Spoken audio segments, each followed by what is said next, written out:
Let's look at distributed solar and utility scale solar. What's your view of how those develop in California in the coming years? We actually see at the moment that both are developing quite rapidly, but they are very different markets and very different challenges. When it comes to the utility scale solar, typically you need your own dedicated transmission lines, which is an entirely different game. Okay.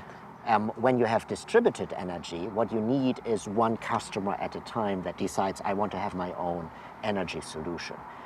Both have their own fascinations, both have their own also advantages when it comes to the electricity landscape.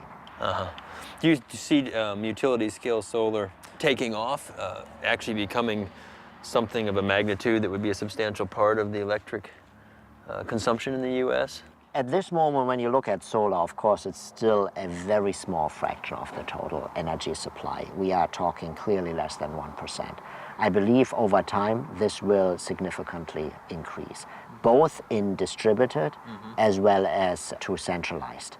And in the US, it's primarily California, Nevada, and Arizona that are at this moment putting large utility scale systems in place. Those are systems up to 250 megawatts in size. And their challenge is distributing the electricity within transmission lines. Absolutely, you have the same challenges as for every big power plant. You need dedicated lines. You also need to have the off-taker for the energy.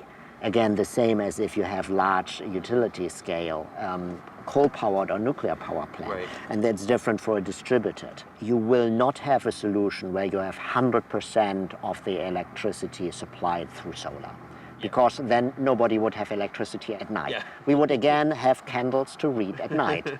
So as a result, you need to have a good mix. One of the great things of solar is that the volatility of solar electricity generation is relatively low. In the end, volatility, what do I mean? You have a cloudy day, you have a foggy day, you will produce less. Utilities are worried, of course, about the volatility of energy generation.